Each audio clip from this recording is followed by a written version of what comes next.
हरे कृष्णा। ओम नमो भगवते वासुदेवाय। ओम नमो भगवते वासुदेवाय। ओम नमो भगवते वासुदेवाय। ओम अज्ञानतिमिरान्धस्य ज्ञानाञ्जनशलाकया चक्षुरुन्मीलितं येन तस्मै श्रीगुरवे नमः। नमो विष्णुपादाय कृष्णप्रेष्ठाय भूतले श्रीमते भक्तिवेदान्त स्वामिनिधि नामिने। नमस्ते सारस्वते देवे गौरवाणी प्रचारिणे निर्विशेष शून्यवादी पाश्चात्य देशतारिणे। जय श्री कृष्ण चैतन्य प्रभु नित्यानंद श्री अद्वैत गदाधर श्रीवासादि गौर भक्त वृंद। हरे कृष्ण कृष्ण कृष्ण हरे हरे, हरे राम राम राम हरे हरे। ഹരേ കൃഷ്ണ. ശ്രീ ശ്രീ രാധാ ഗോവിന്ദ് ടെമ്പിൾ ഇസ്കോൺ മാംഗ്ലൂരിന്റെ ഭക്തിരസാമൃത സിന്ധു ക്ലാസ്സിലേക്ക് എല്ലാവർക്കും സ്വാഗതം. ഹരേ കൃഷ്ണ. എല്ലാവർക്കും പ്രണാമം. അപ്പൊ നമ്മൾ ഇന്ന് മൂന്നാമത്തെ അധ്യായം നാലാമത്തെ എടുക്കാൻ നോക്കാം. രണ്ട് ചെറിയ അധ്യായങ്ങളാണ്. അപ്പൊ മൂന്നാമത്തെ അധ്യായത്തിൽ പറയുന്നത് ഇനി ഭക്തിയുടെ സേവനം ചെയ്യാനായിട്ടുള്ള യോഗ്യതയെ കുറിച്ചാണ് മൂന്നാമത്തെ അധ്യായത്തിൽ പറഞ്ഞത്. അപ്പൊ രണ്ടാമത്തെ അധ്യായത്തിൽ നമ്മൾ എന്താ കണ്ടത്? ഭക്തിയുടെ തലങ്ങൾ അല്ലെ, പ്രാഥമിക തലങ്ങളെ കുറിച്ചാണ് നമ്മൾ കണ്ടത്. 3 തരത്തിലുള്ള ഭക്തി പറഞ്ഞു. സാധനാ ഭക്തി, ഭാവഭക്തി, അല്ലെ. സാധനാ ഭക്തിയിൽ നമുക്ക് ഭക്തിയുടെ സേവനത്തിന്റെ 2 ഗുണങ്ങൾ കിട്ടും എന്ന് പറഞ്ഞു. സാധന ഭക്തിയില് 4 ഗുണങ്ങൾ കിട്ടും. പ്രേമഭക്തിയില് 6 ഗുണങ്ങൾ കിട്ടും, അല്ലെ. അത് പറഞ്ഞു നമ്മള്. ഇനി നമുക്ക് മനസ്സിലായോ? രണ്ടാമത്തെ അധ്യായം എല്ലാവർക്കും മനസ്സിലായോ? 1ഉം 2ഉം. ഈ മൂന്നാമത്തെ അധ്യായത്തില് ഭക്തിയുടെ സേവനം ചെയ്യാൻ ഉള്ള വ്യക്തിയുടെ യോഗ്യതയെ കുറിച്ചാണ് ഇതിൽ പറയുന്നത്. മൂന്നാമത്തെ അധ്യായത്തിൽ പറയുന്നത് ഒരു ഭക്തിയുടെ സേവനം ചെയ്യുന്ന വ്യക്തിക്ക് വേണ്ട യോഗ്യതകൾ എന്തെല്ലാമാണെന്നാണ് അധ്യായത്തില്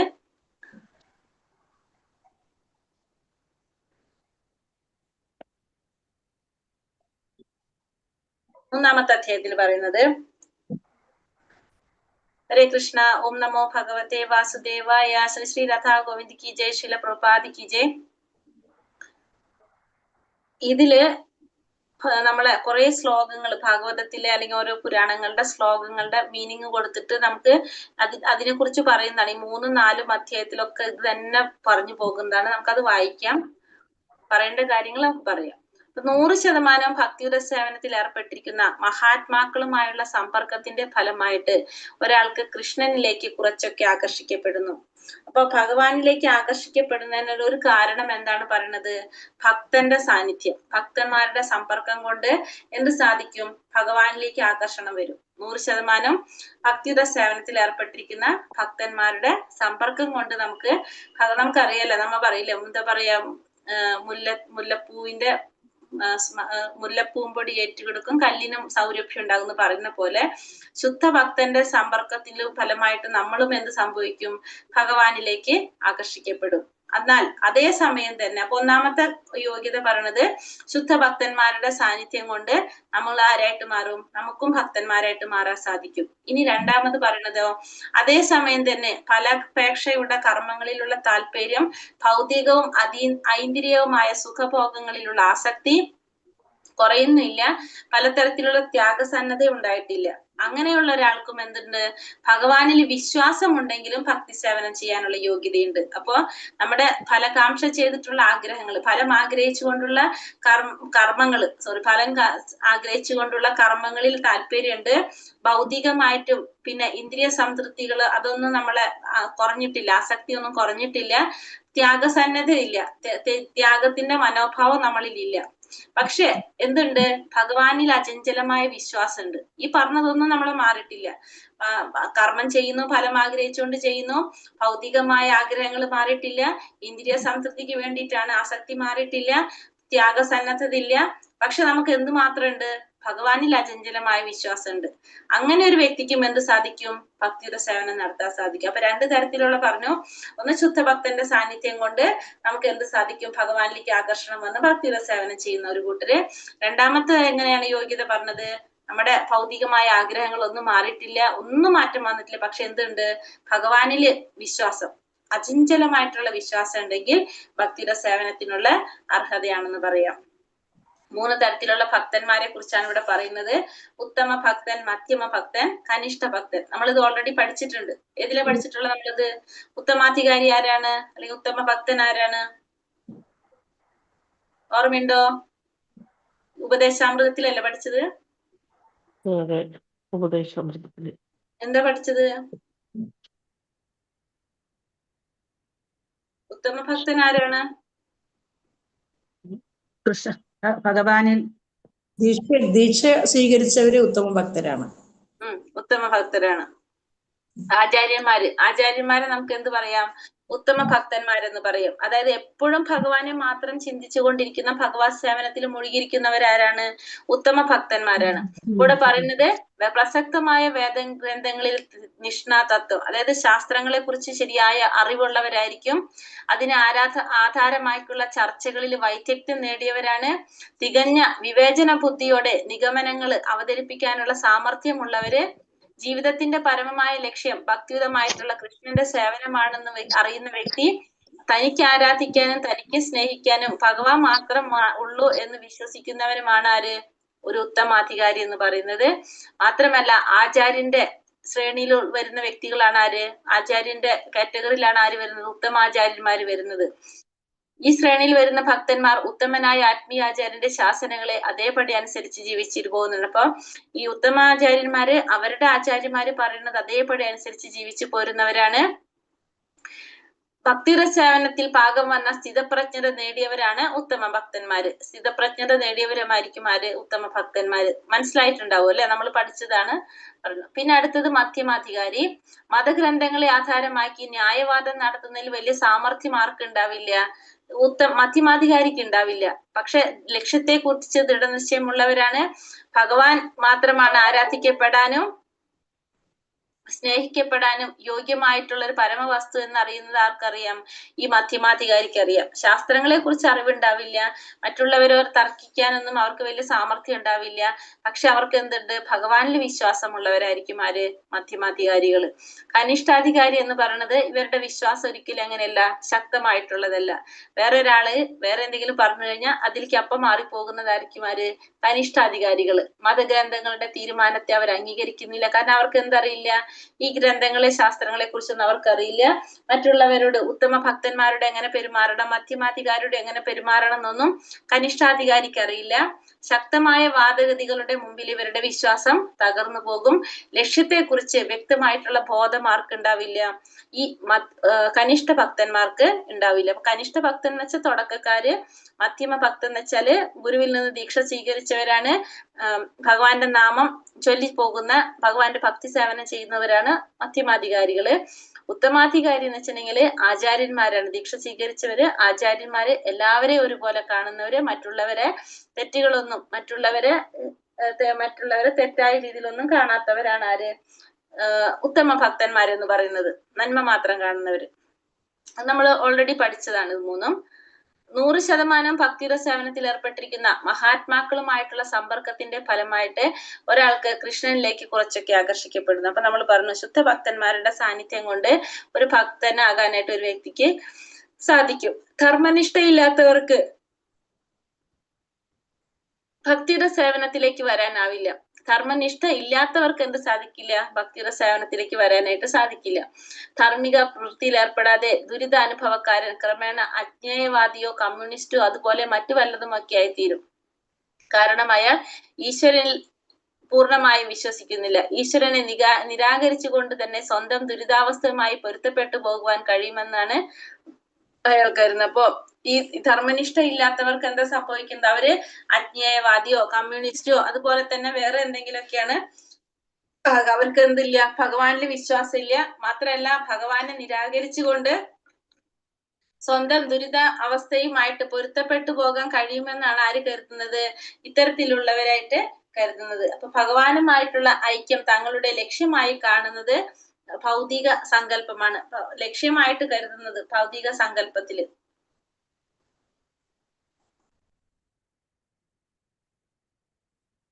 ആത്മീയ സങ്കല്പം, പൂർണ്ണമായ ആത്മീയ സങ്കല്പം, പ്രപഞ്ചഘടനയിൽ തന്റെ സ്ഥാനം എന്തെന്ന് മനസ്സിലാക്കാം.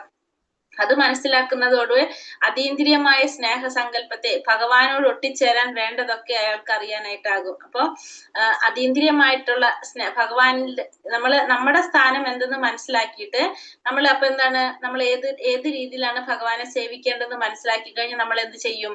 അതനുസരിച്ച് നമ്മൾ പ്രവർത്തിക്കാനായിട്ട് തുടങ്ങും.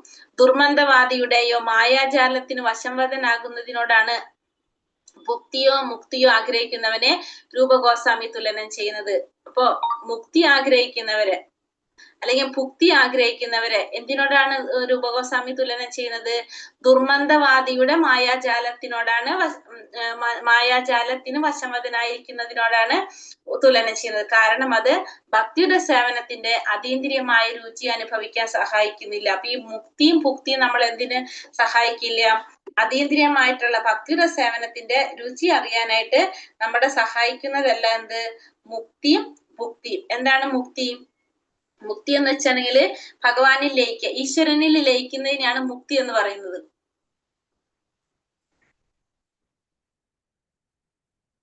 ഭുക്തി എന്ന് പറഞ്ഞാലോ ഭൗതികമായ സുഖങ്ങള് തേടുന്നതിനെ നമ്മൾ എന്ത് പറയും? ഭുക്തി എന്ന് പറയും. ഈശ്വരനിൽ ലയിക്കുന്നതിന് മുക്തി എന്ന് പറയും. ഈശ്വരനിൽ ലയിക്കാന്ന് വെച്ചിട്ടുണ്ടെങ്കിൽ വലയത്തിൽ ആകുന്നത്. അപ്പൊ ഇത് രണ്ടും ചെയ്തു കഴിഞ്ഞാൽ നമുക്ക് എന്ത് സാധിക്കില്ല? അതീന്ദ്രിയമായ ആ രുചി അനുഭവിക്കാനായിട്ട് സാധിക്കില്ല. അപ്പൊ വ്യത്യസ്ത കനിഷ്ഠാധികാരികള് 4 തരത്തില്, കനിഷ്ഠാധികാരികൾ 4 തരത്തിൽ നമ്മൾ പഠിച്ചിട്ടുണ്ട് അല്ലെ.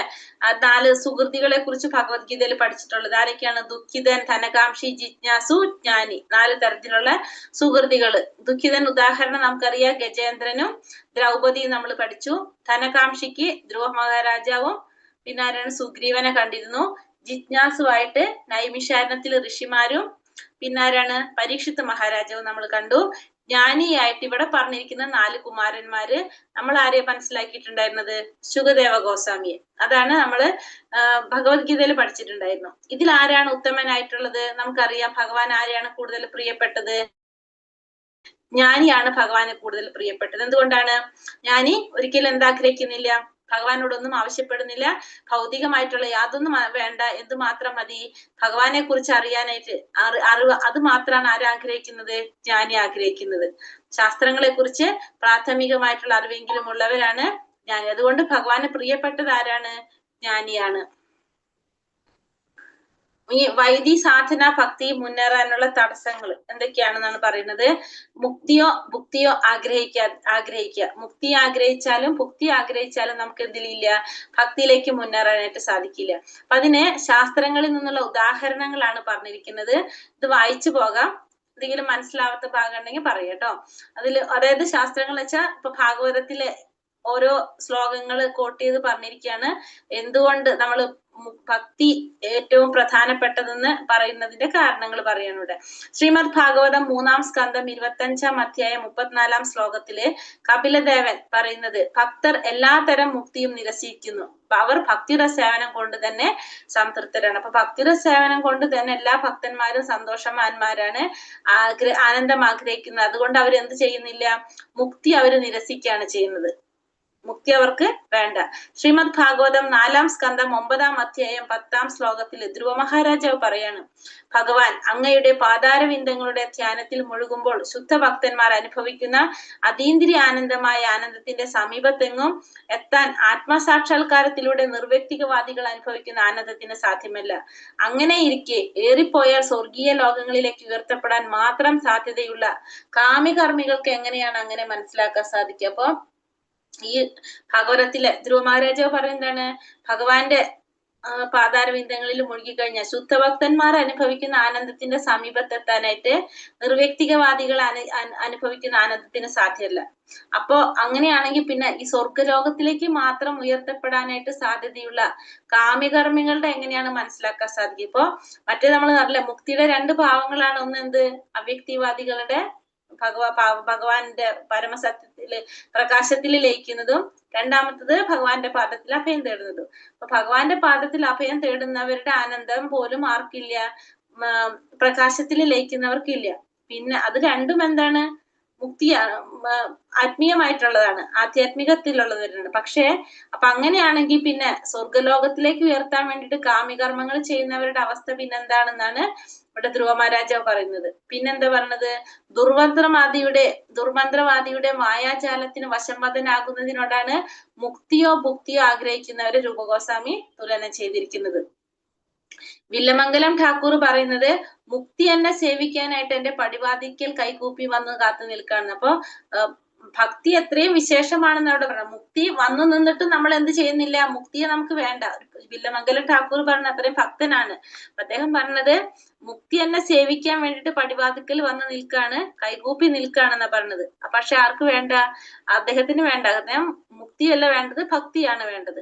ശ്രീമദ് ഭാഗവതം 3-ാം സ്കന്ധം 4-ാം അധ്യായം 15-ാം ശ്ലോകത്തിൽ ഉദ്ധവര് പറയുന്നത് അങ്ങയുടെ പാദങ്ങളിലുള്ള വിശ്വാസവും ഭക്തിയും അചഞ്ചലമായി നിൽക്കണമെന്ന് മാത്രമാണ് പ്രാർത്ഥന. എനിക്ക് എന്നും സ്ഥിരമായിട്ട് ഭക്തി ഉണ്ടായാൽ മതി എന്നാണ് ഉദ്ധവര് പ്രാർത്ഥിക്കുന്നത്. ചൈതന്യ മഹാപ്രഭു പറയുന്നത് അസംഖ്യം അനുഗാമികളുടെയോ അളവറ്റ സമ്പത്തിന്റെയോ സുന്ദരിയായ ഭാര്യയുടെയോ രൂപത്തിലുള്ള ഭൗതിക സുഖമോ ഭൗതിക ജീവിതത്തിൽ നിന്ന് വേർപെടലോ എനിക്ക് വേണ്ട. ചൈതന്യ മഹാപ്രഭു എന്താ പറയുന്നത്? എനിക്ക് എന്ത് വേണ്ട? എനിക്ക് ഒന്നും വേണ്ട. എനിക്ക് എന്ത് മാത്രം മതി?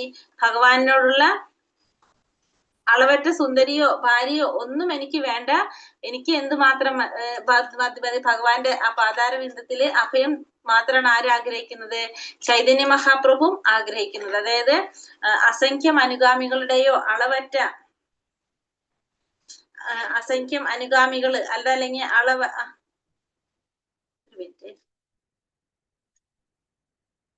അസംഖ്യം അനുഗാമികളുടെയോ അളവറ്റ സമ്പത്തിന്റെയോ സുന്ദരിയായ ഭാര്യയുടെയോ രൂപത്തിലുള്ള ഭൗതികമായ സുഖങ്ങളോ ഒന്നും ആർക്ക് വേണ്ട? ചൈതന്യ മഹാപ്രഭു എനിക്കും വേണ്ട എന്നാണ് ആര് പറയുന്നത്? ചൈതന്യ മഹാപ്രഭു പറയുന്നത്. പിന്നെ ശ്രീമദ് ഭാഗവതം 3-ാം സ്കന്ധം 25-26 ശ്ലോകത്തില് കപിലദേവൻ പറയുന്നത് എന്റെ വിവിധ രൂപങ്ങള്, എന്റെ മുഖകാന്തി, വശ്യമായ ശരീരവടിവ് എന്നിവയിൽ യഥാർത്ഥ ഭക്തന്മാർ ആകർഷരാകുന്നു. അവർക്ക് എന്റെ ധാമത്തിൽ എന്റെ ചങ്ങാതികളുടെ കൂട്ടത്തിലാണ് ഞാൻ സ്ഥാനം നൽകുക. അപ്പൊ ഭഗവാന്റെ രൂപത്തിൽ വരുന്നവർക്ക് എന്താണ് ചെയ്യുന്ന? ഭഗവാന്റെ ചങ്ങാതിയാകാനായിട്ടുള്ള സ്ഥാനാണ് അവർക്ക് കൊടുക്കുന്നത്. ശ്രീമദ് ഭാഗവതത്തില് പറയുന്നതാണ്. ഹരേ കൃഷ്ണ കൃഷ്ണ കൃഷ്ണ ഹരേ ഹരേ, ഹരേ രാമ രാമ രാമ ഹരേ ഹരേ. ഇത്രയാണ് നമ്മുടെ 3-ാമത്തെ അധ്യായത്തിൽ പറയുന്നത്. 4-ാം തീർത്ഥോട്ടെ. ഇതില് സംശയമൊന്നും ഇല്ലല്ലോ? കുഴപ്പമില്ലല്ലോ? ക്ലിയർ അല്ലേ? ഈ 4-ാമത്തെ അധ്യായം 4-ാമത്തെ അധ്യായം ഭക്തിരസേവനം എന്ന് പറയുന്നത് മുക്തിക്കും അപ്പുറത്തായിട്ടുള്ളതാണ്. എന്ത്? ഭക്തിരസേവനം. ശ്രീ രാധാ ഗോവിന്ദിക്ക് ജയ്, ശീല പ്രഭുപാദിക്ക് ജയ്. അപ്പൊ നമ്മൾ പറഞ്ഞില്ല, വില്ലമംഗലം ഠാക്കൂർ എന്താ പറഞ്ഞത്? മുക്തിന്റെ പടിവാതിക്കൽ കാത്തു നിൽക്കാണെന്ന്. പക്ഷെ അതാരും മൈൻഡ് ചെയ്യുന്നില്ല. വില്ലമംഗലം ഠാക്കൂർ മൈൻഡ് ചെയ്യുന്നില്ല എന്നത്. അപ്പൊ അത് മുക്തി എന്ന് പറയുന്നത് എന്താണ്? മുക്തിയല്ല, ഭക്തി എന്ന് പറയുന്നത് മുക്തിക്കും അപ്പുറത്താണ് എന്നുള്ളതാണ് നമ്മളിപ്പോ ഈ ഇതിലൂടെ പറഞ്ഞത്. ഇപ്പൊ ഭാഗവതത്തിന്റെ ശ്ലോകത്തിലൂടെ നമ്മൾ കണ്ടത്. ഇനി ഇതിലും ഇത് തന്നെയാണ് പറയുന്നത്. മുക്തി എന്ന് പറയുന്നത് ഭക്തിരസേവനം എന്ന് പറയുന്നത് മുക്തിക്കും അപ്പുറത്താണെന്നുള്ളതിന് ഇവിടെ ഈ പറഞ്ഞ പോലെ ആധികാരികമായിട്ട് ആ ഭാഗവതത്തിന്റെ ശ്ലോകങ്ങൾ കോട്ട് ചെയ്തിട്ടാണ് ഇവിടെയും പറഞ്ഞിരിക്കുന്നത്. ഭക്തിരസേവനത്തിൽ ഏർപ്പെടുന്നതിൽ സംതൃപ്തിയാടുന്നവരാണ് ഭഗവാന്റെ യഥാർത്ഥ ഭക്തന്മാരെല്ലാം. എന്താണ്? ഭഗവാന്റെ സേവനം ചെയ്യുന്നത് കൊണ്ട് സംതൃപ്തരാകുന്നവരാണ്. 5 തരത്തിലുള്ള മുക്തി ഒന്നുപോലും ആരാഗ്രഹിക്കുന്നില്ല? ഭക്തന്മാരാഗ്രഹിക്കുന്നില്ല. നമ്മളിത് പഠിച്ചതാണ്. ഭക്തന്റെ മുക്തി 5 തരം: സായുജ്യം, സാമീപ്യം, സാലോക്യം, സാരൂപ്യം, സാഷ്ട്യം. ഈ 5 തരം മുക്തി ആരാഗ്രഹിക്കുന്നില്ല? ഭക്തരാഗ്രഹിക്കുന്നില്ല. ഭഗവാനിൽ വിലയം പ്രാപിക്കുക, ഭഗവാന്റെ ലോകത്ത് പാർപ്പിടം ലഭിക്കുക, ഭഗവാന്റെ സമൃദ്ധികൾ മുഴുവൻ നേടുക, ഭഗവാന്റെ രൂപം നേടുക, ഭഗവാനുമായിട്ട് നേരിട്ട് സമ്പർക്കം പുലർത്തുക. ഇവയിൽ ഒന്നിൽ പോലും താല്പര്യമില്ലാത്ത സ്ഥിതിക്ക് അവർ ഭൗതിക സമൃദ്ധിയെ എത്ര നിസ്സാരമായി കണക്കാക്കുന്നെന്നത് വ്യക്തമാണല്ലോ. അപ്പൊ അവർക്ക് ഇതിലൊന്നും പോലും ആരാഗ്രഹിക്കുന്നില്ല? ഭക്തന്മാരാഗ്രഹിക്കുന്നില്ല. ഇനി മുക്തിയും ഭുക്തിയും നിരസിക്കുന്ന ഭക്തന്മാരുടെ ശാസ്ത്രങ്ങളിൽ നിന്നുള്ള ഉദാഹരണങ്ങൾ അത് തന്നെയാണ് ഈ അധ്യായം മുഴുവനും പറയുന്നത്. ശ്രീമദ് ഭാഗവതം 4-ാം സ്കന്ധം 20-ാം അധ്യായം 24-ാം ശ്ലോകത്തിൽ പൃഥു മഹാരാജാവ് പറയുന്നത് നിരന്തരം അങ്ങയെ സ്തുതിച്ചു പാടാൻ പരസഹസ്രം നാവുകളും കേൾക്കാനായിട്ട് പരസഹസ്രം കാതുകളും എനിക്ക് നൽകി എന്നെ അനുഗ്രഹിക്കണമേ എന്ന് മാത്രമാണ് പ്രാർത്ഥിക്കുന്നത്. എനിക്ക് മുക്തിയോ ആത്മീയമായ മോചനം ആവശ്യമില്ല. എന്ത് മാത്രം മതി? ഭക്തി മാത്രം മതി എന്നാണ് പൃഥു മഹാരാജാവ് പറയുന്നത്. ശ്രീമദ് ഭാഗവതം 5-ാം സ്കന്ധം 14-ാം അധ്യായം 44-ാം ശ്ലോകത്തില് മഹാനായ ചക്രവർത്തി ഭരതൻ ജീവിതത്തിന്റെ എല്ലാ സുഖ സൗകര്യങ്ങളും എളുപ്പത്തിൽ ഉപേക്ഷിച്ചു. ഭൗതികമായ സകല ഐശ്വര്യങ്ങളും അദ്ദേഹത്തിന് നൽകാൻ ഭാഗ്യദേവത ലക്ഷ്മി ദേവി തയ്യാറായിരുന്നു. പക്ഷെ അദ്ദേഹത്തിന് ഒന്നും വേണ്ടായിരുന്നു. പക്ഷെ ആ വക സമൃദ്ധികളൊന്നും അദ്ദേഹം കൈക്കൊണ്ടില്ല. അപ്പൊ അദ്ദേഹത്തിനെല്ലാം നൽകാൻ ലക്ഷ്മി ദേവി തയ്യാറായിട്ടും അദ്ദേഹം അതൊന്നും കൈക്കൊണ്ടില്ല. അദ്ദേഹത്തിന് എന്ത് മാത്രം മതി? ഭക്തി മാത്രം മതി എന്നാണ് ഇവിടെ പറയുന്നത്. ശ്രീമദ് ഭാഗവതം 6-ാം സ്കന്ധം 11-ാം അധ്യായം 25-ാം ശ്ലോകത്തില് വൃതാസുരൻ പറയുന്നത്, ഭഗവാനെ ഭക്തിയുത സേവനം ഉപേക്ഷിച്ചാൽ ഒരു പക്ഷേ ധ്രുവലോകത്തിലേക്ക് ഉയർത്തിയെന്ന് വരാം അങ്ങ്, അല്ലെങ്കിൽ പ്രപഞ്ചത്തിലെ സർവ്വലോകങ്ങളുടെയും അധിപതിയാക്കിയെന്നും വരാം. പക്ഷെ അതൊന്നും ആർക്ക് വേണ്ട? വൃതാസുരൻ പറഞ്ഞു, എനിക്ക് വേണ്ട. യോഗസിദ്ധികളും വേണ്ട, ആത്മീയ വിമോചനവും ഞാൻ ആഗ്രഹിക്കുന്നില്ല, മുക്തിയും എനിക്ക് വേണ്ട. അങ്ങയുമായുള്ള സമ്പർക്കവും അനശ്വരവും സർവാതിശയമായ സേവനം ചെയ്യാനുള്ള അവസരം മാത്രം മതി. എന്ത് മാത്രം മതി? ഭഗവാനെ സേവനം ചെയ്യാനുള്ള അവസരം മാത്രം മതി എന്നാണ് വൃതാസുരൻ പറഞ്ഞത്. അപ്പൊ എല്ലാവരുടെ പ്രാർത്ഥന എന്താണ്? ഭഗവാനെ സേവനം ചെയ്യാനുള്ള അവസരം. ശ്രീമദ് ഭാഗവതം 6-ാം സ്കന്ധം 8-ാം അധ്യായം 74-ാം ശ്ലോകത്തിൽ ഇന്ദ്രൻ ദിതിയോട് പറയുന്നത്, അമ്മേ, എല്ലാ വിധത്തിലുള്ള ആഗ്രഹങ്ങളും ഉപേക്ഷിച്ച് ഭഗവാൻകൽ ഭക്തിയുത സേവനം ചെയ്യുന്നവർക്കറിയാം അവരുടെ താല്പര്യം എന്തെന്ന്. അവരാണ് ജീവിത പരിപൂർണതയിലേക്ക് പുരോഗമിക്കുന്ന കാര്യത്തിൽ ഏറ്റവും വിദഗ്ധർ. അപ്പൊ ഭഗവത് സേവനം ചെയ്യുന്നവർക്കാണ് എന്തറിയാൻ സാധിക്കുന്നത്? ഭഗവാന്റെ സേവനം ചെയ്യുന്നവർക്കാണ് ജീവിതത്തിന്റെ പരിപൂർണതയില് വിദഗ്ധരായിട്ടുള്ളവരാണ് അവര്. അവർക്കറിയാം അവരുടെ താല്പര്യം എന്താണെന്നുള്ളത്. ഭക്തിയുത സേവനം ചെയ്യുന്നവർക്കാണ് അത് മനസ്സിലാക്കാൻ സാധിക്കുന്നതെന്ന് ഇന്ദ്രൻ തിഥിയോട് പറയുന്നത്. ശ്രീമദ് ഭാഗവതം 7-ാം സ്കന്ധം 6-ാം അധ്യായം 25-ാം ശ്ലോകത്തിൽ പ്രഹ്ലാദ മഹാരാജാവ് പറയുന്നത്, കൃഷ്ണനെ സന്തോഷിപ്പിക്കാൻ കഴിഞ്ഞു കഴിഞ്ഞാൽ ആത്മീയ വിമോചനമോ ഭൗതിക ബന്ധനത്തിൽ നിന്നുള്ള മോചനമോ ഒന്നും നേടാനില്ല. എന്താണ്? ഭഗവാന്റെ നാമം ഉരുവിട, ഭഗവാന്റെ പാതാരവിന്ദങ്ങളിലെ സുധ ആസ്വദിക്കുകയും ചെയ്യുന്നവന് ഇതിന്റെ ഒന്നും ആവശ്യമില്ല. അപ്പൊ ഭഗവാനെ സന്തോഷിപ്പിക്കാൻ കഴിഞ്ഞു കഴിഞ്ഞാല് നമുക്ക് വേറെ ഒന്നും നേടാനില്ല. വേറെ എല്ലാം ഏറ്റവും നേടാനുള്ള എല്ലാം എന്ന് അടിക്കഴിഞ്ഞു. മാത്രമല്ല നമുക്ക് ഒന്നിന്റെ ആവശ്യമില്ല. ഭഗവാന്റെ നാമം ജപിക്കാണ്, ഭഗവാന്റെ പാദങ്ങളിലെ സുധ ആസ്വദിക്കുന്നവന് ഇതിന്റെ ഒന്നും ആവശ്യമില്ല എന്നാണ് പ്രഹ്ലാദകുമാരൻ പറയുന്നത്, പ്രഹ്ലാദ മഹാരാജാവ് പറയുന്നത്. ശ്രീമദ് ഭാഗവതം 7-ാം സ്കന്ധം 8-ാം അധ്യായം 42-ാം ശ്ലോകത്തിൽ ഇന്ദ്രൻ പറയുന്നത്, യഥാർത്ഥത്തിൽ ഞങ്ങൾ എന്താണ്? യജ്ഞാംശങ്ങളുടെ അനുഭോക്താക്കളല്ല ഞങ്ങളുടെ ധർമ്മം, ഞങ്ങളുടെ ഒരേ ഒരു ധർമ്മം എന്താണ്? അങ്ങയുടെ സേവനത്തിൽ നിരതരാകുക എന്നതാണ്. അങ്ങാണ് എല്ലാറ്റിന്റെയും ഭോക്താവ്. അപ്പൊ ഇന്ദ്രൻ പറയുന്നത്, ഇന്ദ്രനോ മറ്റുള്ള ദേവന്മാരോ എല്ലാം ഒന്നിന്റെ ഭോക്താവ് ഭഗവാൻ തന്നെയാണ്. ഞങ്ങളുടെ ധർമ്മം എന്താണ്? ഭഗവാനെ സേവിക്കുക എന്നുള്ളതാണ് ഞങ്ങളുടെ ധർമ്മം എന്നാണ് ദേവന്മാരുടെ ഇന്ദ്രൻ പറയുന്നത്. ഗജേന്ദ്രന്റെ പ്രാർത്ഥന 8-ാമത്തെ സ്കന്ധം 3-ാം അധ്യായം 20-ാം ശ്ലോകത്തിൽ പറയുന്നത്, എന്നാൽ മഹാത്മാക്കളുടെ പാദസേവനത്തിലൂടെ ഭൗതികമായ അഭിലാഷങ്ങളിൽ നിന്ന് മുക്തി നേടിയ യഥാർത്ഥ ഭക്തന്മാർ സദാ പരമാനന്ദ ഉപാധിയിൽ മുങ്ങിക്കുടിക്കുകയാണെന്നും ആ ഒറ്റ കാരണം കൊണ്ട് സർവമംഗളദായിയായ ഗുണഗണങ്ങളെ വാഴ്ത്തിപ്പാടുന്നതിൽ സർവ്വവിധ സംതൃപ്തിയും അനുഭവിക്കുകയെന്നാണെന്നും ഞാൻ മനസ്സിലാക്കുന്നു. അപ്പൊ ഇവിടെ ഒരു ഗജേന്ദ്രൻ പ്രാർത്ഥിക്കുന്നതാണ്, മഹാത്മാക്കളുടെ പാദസേവനയിലൂടെ ഭൗതികമായിട്ടുള്ള അഭിലാഷങ്ങളിൽ നിന്ന് മുക്തി നേടിയ ഒരു യഥാർത്ഥ ഭക്തന്മാര് സദാ പരമാനന്ദ ഉപയോധിയിൽ മുങ്ങിക്കുളിക്കുകയാണെന്നും ആ ഒറ്റ കാരണം കൊണ്ട് തന്നെ എന്താണ്? അങ്ങയുടെ സർവമംഗളദായിയായ ഗുണങ്ങളെ വാഴ്ത്തിപ്പാടുന്നതിൽ സർവ്വവിധ സംതൃപ്തിയും അനുഭവിക്കുകയാണെന്നും ഞാൻ മനസ്സിലാക്കുന്നത്. അപ്പൊ ഭഗവാനെ ഗുണഗണങ്ങളെ കുറിച്ച് വാഴ്ത്തിപ്പാടുന്നതില് സർവ്വവിധ സംതൃപ്തിയും അനുഭവിക്കുന്നതായിട്ട് മനസ്സിലാക്കാണ് ആര്? ഗജേന്ദ്രൻ. എങ്ങനെ ഭഗവാന്റെ ഭക്തന്മാര് ചെയ്യുന്നത്. പിന്നെ അടുത്തത് നാഗപത്നിമാര് പ്രാർത്ഥിക്കുന്നത് 10-ാമത്തെ സ്കന്ധം 16-ാം അധ്യായം 37-ാം ശ്ലോകത്തില്, ഭഗവാൻ അങ്ങയുടെ പാദപാംസുക്കൾ അണിയുന്നവർ മറ്റു സിദ്ധികളൊക്കെ തൃണം പോലെ കണക്കാക്കുന്നു. അപ്പൊ ഭഗവാന്റെ പാദാരവിന്ദത്തിൽ അഭയം പ്രാപിച്ചവർക്ക് എന്താണ്? മറ്റുള്ള എല്ലാ സിദ്ധികളും എങ്ങനെയാണ്? പുല്ലുപോലെ, തൃണം പോലെ ആയിട്ടാണ് അവർ കണക്കാക്കുന്നത്. ഇനി വേദങ്ങളുടെ മൂർത്തരൂപമായിട്ടുള്ള ശ്രുതികളുടെ പ്രാർത്ഥന 10-ാം സ്കന്ധം 87-ാം അധ്യായം 21-ാമത്തെ ശ്ലോകത്തിൽ പറയുന്നത്, ജീവൻ മുക്തരായിട്ടുള്ള ആത്മീയ ആചാര്യന്മാരുമായിട്ട് ബന്ധം പുലർത്താൻ വേണ്ടിയിട്ട് ഗാർഹിക സുഖാനുഭൂതികളെല്ലാം ത്യജിച്ച് ഇവിടെ എത്തിയിരിക്കുന്നവരും അങ്ങേക്ക് വേണ്ടി ഭക്തിയുടെ സേവനത്തിൽ നിരതരായിട്ടുള്ള ഭക്തന്മാർ മുക്തിയെ നിസാരമായി തള്ളിക്കളയുന്നു. അപ്പൊ എല്ലാവരും എന്താണ്? മുക്തിയെ വളരെ നിസാരമായിട്ടാണ് തള്ളിക്കളയുന്നത്. എങ്ങനെയുള്ളവര്? ആത്മീയ ആചാര്യന്മാരായിട്ട് ബന്ധം പുലർത്താൻ വേണ്ടിയിട്ട് ഗാർഹികമായിട്ടുള്ളതെല്ലാം ഉപേക്ഷിച്ചിട്ടുള്ളവരും ഭക്തിയുടെ സേവനം നിരതരായിരിക്കുന്നവരും മുക്തിയെ നിസാരമായിട്ട് തള്ളിക്കളയുന്നു. ഭാഗവതം 11-ാം സ്കന്ധം 20-ാം അധ്യായം 34-ാം ശ്ലോകത്തില് കൃഷ്ണൻ ഉദ്ധവരോട് പറയുന്നത്, എന്റെ സേവനത്തിൽ മാത്രം അഭയം തേടിയിട്ടുള്ള ഭക്തന്മാർ മറ്റൊരു താല്പര്യമോ അഭിലാഷമോ ഇല്ലാതെ എനിക്ക് വേണ്ടി ഭക്തിയുടെ സേവനത്തിൽ മാത്രം അത്യന്ത നിഷ്ഠയോടെ ശ്രദ്ധ കേന്ദ്രീകരിച്ചിരിക്കുന്നവരാണ് ആര്? ഭഗവാന്റെ ഭക്തന്മാര്. 4 തരത്തിലുള്ള ആത്മീയ ഐശ്വര്യങ്ങള് വച്ചു നീട്ടിയാലും അവർ അത് നിരാകരിക്കുന്നേ ഉള്ളൂ. അപ്പൊ പിന്നെ ഭൗതിക ലോകത്തുള്ള വസ്തുക്കളുടെ കാര്യം പറയണ്ടല്ലോ. 4 തരത്തിലുള്ള മുക്തിയെ കുറിച്ച് ഇവിടെ പറയുന്നുള്ളൂ. കാരണം സായുജ്യ മുക്തി ഭക്തന്മാർ ഒരിക്കലും ചിന്തിക്കാത്താണെന്ന് പറഞ്ഞു അല്ലെ. അപ്പൊ ഈ 4 മുക്തികൾ നിരാകരിക്കുന്നവർക്ക് പിന്നെ ഭൗതിക സുഖങ്ങളെ കാര്യം പറയേണ്ട ആവശ്യമില്ലല്ലോ എന്നാണ് ആര് പറയുന്നത്? ഭഗവാൻ ഉദ്ധവരോട് പറയുന്നത്.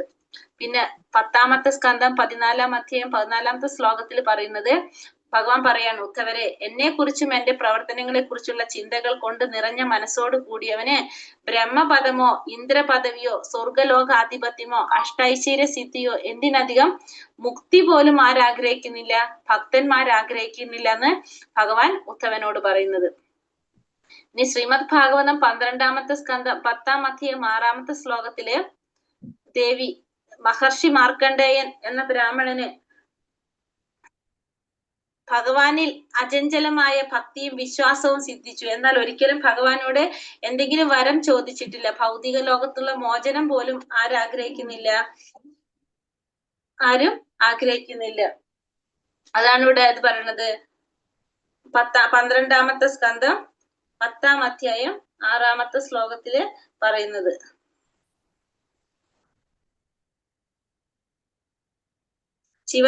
മഹാദേവൻ പറയുന്നതാണത്. മഹാദേവൻ പാർവതി ദേവിയോട് പറയുന്നത് കേട്ടോ. ശ്രീമദ് ഭാഗവതത്തിലെ ശിവപെരുമാൻ ദേവിയോട് പറയുന്നതായിട്ടാണ് പറയുന്നത് ഇട്ടത്. ദേവി മഹർഷി മാർക്കണ്ഡേയൻ എന്ന ബ്രാഹ്മണൻ ഭഗവാനിൽ അചഞ്ചലമായ ഭക്തിയും വിശ്വാസവും സിദ്ധിച്ചു. പക്ഷെ ഒരിക്കലും ഭഗവാനോട് വരം ചോദിച്ചോ ഭൗതിക ലോകത്ത് മോചനം പോലും ആഗ്രഹിച്ചിട്ടില്ല. പിന്നെ ദാമോദരാഷ്ടകത്തില് ഭഗവാനെ പ്രാർത്ഥിക്കുന്നത്, ദാമോദര രൂപത്തിൽ വേണം നമ്മൾ എന്ത് ചെയ്യാനായിട്ട്? ഭഗവാനെ പ്രാർത്ഥിക്കാനായിട്ട് കാർത്തിക മാസത്തില്. പിന്നെ അടുത്തത് ഹയർശീർഷ പഞ്ചരാത്രത്തില് പ്രഹ്ലാദൻ പറയുന്നത്, ശ്രീരാമന്റെ നിത്യദാസനായ ശ്രീ ഹനുമാനെയാണ് പ്രഹ്ലാദൻ മാതൃകയാക്കുന്നത്. മോക്ഷലബ്ധിക്ക് ശേഷം അങ്ങയുടെ നിത്യദാസൻ എന്ന നിലയ്ക്കുള്ള നാം തമ്മിലുള്ള ബന്ധത്തിന്റെ ശക്തി കുറയ്ക്കുമെന്ന യാതൊന്നും എനിക്ക് ആവശ്യമില്ല. അവിടെ പറയണത്, എനിക്ക് എന്തുമാത്രം ആവശ്യമുള്ളൂ? നമ്മുടെ ബന്ധത്തിന്റെ ശക്തി കുറയ്ക്കുന്ന യാതൊന്നും എനിക്ക് വേണ്ട എന്നാണ് ആര് പറയുന്നത്? ഹയർശീർഷ പഞ്ചരാത്രത്തിൽ പ്രഹ്ലാദൻ പറയുന്നത്. ശ്രീമദ് ഭാഗവതം 6-ാം സ്കന്ധം 14-ാം അധ്യായം 5-ാമത്തെ ശ്ലോകത്തില് പരീക്ഷിത്ത് മഹാരാജാവ് പറയുന്നത്, കഠിനമായ തപോനുഷ്ഠാനങ്ങൾ നടത്തിയ മഹാത്മാക്കൾക്കും ജ്ഞാനം കൊണ്ട് മുക്തി നേടിയവർക്ക് പോലും ഭഗവത് ഭക്തന്മാരാകുന്നതിനും കഠിനാധ്വാനം ചെയ്യേണ്ടി വരും എന്ന് ഞാൻ കേട്ടിട്ടുണ്ട്. എന്നാൽ അങ്ങനെയുള്ള ആളുകൾ കുറവാണെന്ന് ഞാൻ പറയുന്നു. ഇവിടെ പറയുന്നത്, പരീക്ഷിത്ത് മഹാരാജാവ് പറയുന്നത്, കഠിനമായ തപോനുഷ്ഠാനങ്ങൾ നടത്തിയ മഹാത്മാക്കള്, ജ്ഞാനം കൊണ്ട് മുക്തി നേടിയവര്, അവര് ഭഗവത് ഭക്തരാകാൻ വേണ്ടിയിട്ട് കഠിനാധ്വാനം ചെയ്യേണ്ടി വരുന്നു. പക്ഷെ അങ്ങനെ ഭക്തരാകാനായിട്ട് കഠിനാധ്വാനം ചെയ്യുന്ന ആളുകൾ എങ്ങനെയാണ്? കുറവാണ് എന്നാണ് ഇവിടെ പരീക്ഷിത്ത് മഹാരാജാവ് പറയുന്നത്. അപ്പൊ ഭക്തനാകാനാണ് എല്ലാവരും ആഗ്രഹിക്കുന്നത്. ശ്രീമദ് ഭാഗവതം കുന്തി ദേവിയുടെ പ്രാർത്ഥന 1-ാം സ്കന്ധം 8-ാം അധ്യായം 20-ാം ശ്ലോകത്തിൽ പറയുന്നത്, മഹാജ്ഞാനികൾക്കോ പരമഹംസന്മാർക്കോ പോലും സങ്കല്പിക്കാൻ കഴിയാത്തത്ര വലിയവനാണ് അങ്ങ്. ഭൗതിക അസ്തിത്വത്തിന്റെ പുനരാവർത്തനത്തിന് അപ്പുറം നിൽക്കുന്ന ഇത്തരം മഹർഷിമാർക്ക് പോലും മനസ്സിലാക്കാൻ കഴിയാത്ത അങ്ങയുടെ മഹിമാതിരേഖത്തെ എന്നെ പോലുള്ള താരതമ്യേന ബുദ്ധി കുറഞ്ഞൊരു സ്ത്രീക്ക് എങ്ങനെയാണ് അറിയാൻ സാധിക്കുന്നത്? അപ്പൊ കുന്തി മഹാറാണി പറയുന്നത് എന്താണ്? മറ്റുള്ളവർക്ക്, മഹർഷിമാർക്ക് പോലും മനസ്സിലാക്കാൻ സാധിക്കാത്ത, മഹാജ്ഞാനികൾക്കോ പരമഹംസന്മാർക്കോ മഹർഷിമാർക്ക് പോലും മനസ്സിലാക്കാൻ സാധിക്കാത്ത ഭഗവാന്റെ മഹിമകള് സ്ത്രീകൾക്ക് പോലുള്ള ബുദ്ധി കുറഞ്ഞ സ്ത്രീകൾക്ക് എങ്ങനെയാണ് സാധിക്കുന്നതെന്നാണ് കുന്തി മഹാറാണി ചോദിക്കുന്നത്. പിന്നെ 1-ാം സ്കന്ധം 7-ാം അധ്യായം 10-ാം ശ്ലോകത്തില് ആത്മാരാമ പദ്യത്തിൽ പറയുന്നത്, ഭൗതിക മാലിന്യങ്ങളിൽ നിന്നും പൂർണ്ണമായി മുക്തരായവർ പോലും ഭഗവാൻ കൃഷ്ണന്റെ അതീന്ദ്രിയ ഗുണങ്ങളിൽ ആകൃഷ്ടരാകുന്നു. അപ്പോ മുക്താത്മാക്കൾ പോലും എന്താണ്? മുക്തി നേടിയവരാണ്. മുക്താത്മാക്കൾ പോലും ഭഗവാന്റെ അതീന്ദ്രിയ ഗുണങ്ങളില് ആകൃഷ്ടരാകുന്നവരാണ് എന്നാണ് ഇവിടെ ആത്മാരാമ്യ പദ്യത്തിൽ, അതായത് ഭാഗവതത്തിലെ 1-ാം സ്കന്ധം 7-ാം അധ്യായം 10-ാമത്തെ ശ്ലോകത്തില് പറയുന്നത്. ഇനി ഇവിടെ പറയുന്നത്, വൈകുണ്ഠ വസതി ഉൾപ്പെടെ എല്ലാത്തരം മോക്ഷങ്ങളും വൃന്ദാവന ഭക്തന്മാര് നിരസിക്കുന്നു. ആർക്കും എന്ത് വേണ്ട? മോക്ഷം മോക്ഷങ്ങൾ ഒരു മോക്ഷവും അവർക്ക് വേണ്ട, വൈകുണ്ഠവാസവും അവർക്ക് വേണ്ട. അവർക്ക് എന്ത് മാത്രം മതി? ഭക്തരായ മാത്രം മതി. 5 തരം മുക്തിയിൽ ഭക്തൻ ഒരിക്കലും സ്വീകരിക്കാത്ത സായുജ്യ മുക്തി അറിയാം നമുക്ക്. മറ്റു 4 ഭക്തന്മാർ ആഗ്രഹിക്കുന്നില്ലെങ്കിൽ പോലും ഭക്തി സങ്കല്പത്തിന് വിരുദ്ധമായിട്ടുള്ളതല്ല. കാരണം ഭക്തിയിൽ നമുക്കറിയാം ഭഗവാൻ ഒരു രൂപമുണ്ട്. അപ്പൊ അതിന് വിരുദ്ധമായിട്ടുള്ളതല്ല മറ്റുള്ള മുക്തികളൊന്നും. ഭഗവത് ഭക്തന്മാർ പലതരത്തിലുണ്ട്. അവരിൽ വൃന്ദാവനത്തിലെ സാക്ഷാൽ കൃഷ്ണനിലേക്ക് ആകർഷിക്കപ്പെട്ടവരാണ് ആര്? ഉത്തമ ഭക്തരായിട്ട് കരുതപ്പെടുന്നത്. അപ്പൊ ഭക്തന്മാര് പലതരത്തിലുണ്ടെങ്കിലും വൃന്ദാവനത്തിലെ ആരാണ്? വസുദേവ കൃഷ്ണൻ അല്ലെ, സാക്ഷാൽ കൃഷ്ണൻ. ആ കൃഷ്ണനിലേക്ക് ആകർഷിക്കപ്പെട്ടവരെയാണ് നമ്മൾ ആരായിട്ട് പറയുന്നത്? ഉത്തമ ഭക്തന്മാരായിട്ട് കരുതുന്നത്. അത്തരം ഭക്തന്മാർ ഒരിക്കലും വൈകുണ്ഠത്തിന്റെയോ ദ്വാരകയുടെയോ പോലും സമൃദ്ധിയിൽ ആകർഷിക്കപ്പെടുന്നില്ല. അപ്പൊ ഇവിടെ നമുക്ക് മനസ്സിലാക്കാൻ സാധിക്കുന്ന എന്താണ്? ആ കൃഷ്ണൻ എന്ന് പറഞ്ഞാൽ ദ്വാരകാ കൃഷ്ണൻ, മധുര കൃഷ്ണൻ എന്നൊക്കെ പറഞ്ഞ കൃഷ്ണൻ പല രൂപത്തില് പല ഭാവത്തിലുണ്ടെന്ന് മനസ്സിലാക്കാം. ദ്വാരകാ കൃഷ്ണൻ പിന്നെ എന്താണ് പറഞ്ഞ വൈകുണ്ഠത്തില് നാരായണ രൂപത്തില് ഭഗവാൻ, ദ്വാരകയില് കൃഷ്ണൻ സമൃദ്ധിയിലായിരിക്കും അപ്പൊ ഐശ്വര്യഭാവത്തിലാണ് ഭഗവാൻ എവിടെ ഉണ്ടാകുന്നത്? ദ്വാരകയിലുള്ളത്. ആ ഐശ്വര്യഭാവത്തിലുള്ള ഭഗവാനെ അല്ല ആകർഷിക്കുന്നത്. എന്താണ്? വൃന്ദാവനത്തിലെ കൃഷ്ണനെയാണ് ആകർഷിക്കുന്നത്. അതായത് വാസുദേവ കൃഷ്ണന്, ആ കൃഷ്ണനെയാണ് ആകർഷിക്കുന്നത്. ഗോകുലത്തിലെ അഥവാ വൃന്ദാവനത്തിലെ ഭഗവാന്റെ ലീലാവിലാസങ്ങളിൽ ആകൃഷ്ടരാകുന്ന ഭക്തരാണ് ഏറ്റവും ശ്രേഷ്ഠരായ ഭക്തന്മാർ എന്ന നിഗമനത്തിലാണ് ആരെത്തിച്ചേരുന്നത്? രൂപഗോസ്വാമി എത്തിച്ചേരുന്നത്. അതായത് ഗോലോക കൃഷ്ണൻ, ഭഗവാൻ ഗോലോക വൃന്ദാവനത്തിലെ ഗോലോക കൃഷ്ണനാണ് ആകർഷിക്കപ്പെടുന്നത്. അത് വാസുദേവ കൃഷ്ണനെയാണ് ആകർഷിക്കുന്നത് എന്നാണ് ഇവിടെ പറയുന്നത്. ഭഗവാന്റെ ഏതെങ്കിലും ഒരു നിശ്ചിത രൂപത്തിൽ ആകർഷിക്കപ്പെടുന്ന ഭക്തൻ ഭഗവാനെ മറ്റൊരു രൂപത്തിൽ കാണാൻ താല്പര്യം കാണിക്കുന്നില്ല. അപ്പൊ ഭഗവാന്റെ പല പല രൂപവിസ്തരണങ്ങൾ, ഇപ്പൊ ഭഗവാൻ കൃഷ്ണൻ ശ്രീരാമസ്വാമിയായിട്ട് വരുന്നുണ്ട്, നരസിംഹസ്വാമിയായിട്ട് വരുന്നുണ്ട്, ഒക്കെ വരുന്നുണ്ട്. ഇപ്പൊ ശ്രീരാമ ഭക്തനായിട്ടുള്ള ഹനുമാൻ അറിയാം എന്ത്? ശ്രീരാമൻ എന്ന് പറയുന്നത് ഭഗവാൻ നാരായണനാണ്, കൃഷ്ണനാണ്, ഒക്കെ ഒന്ന് തന്നെയാണെന്ന് അറിയാം, കൃഷ്ണനിൽ നിന്നുള്ള. പക്ഷെ ശ്രീരാമസ്വാമിക്ക് ആരെയാണ് സേവിക്കാൻ ഇഷ്ടം? ഹനുമാൻ സ്വാമിക്ക് ആരെ സേവിക്കാനാണ് ഇഷ്ടം? ശ്രീരാമനെയാണ് അല്ലെ. അതുപോലെ തന്നെ പ്രഹ്ലാദൻ നരസിംഹ ഭഗവാനെയാണ് സേവിക്കുന്നത്. അപ്പോ എന്താണ് പറഞ്ഞ ആ ഒരു രൂപത്തില് മറ്റൊരു രൂപത്തിൽ കാണാനായിട്ട് താല്പര്യമില്ല. ഏതൊരു ഭാവത്തിലാണ് അവര് ആഗ്രഹിക്കുന്നത് ആ രൂപത്തിലാണ് അവർക്ക് ആഗ്രഹമുള്ളത് എന്നാണ് അവിടെ. ഹരേ കൃഷ്ണ കൃഷ്ണ കൃഷ്ണ ഹരേ ഹരേ, ഹരേ രാമ രാമ രാമ ഹരേ ഹരേ, വഞ്ചാകൽപതരൂപശ്ച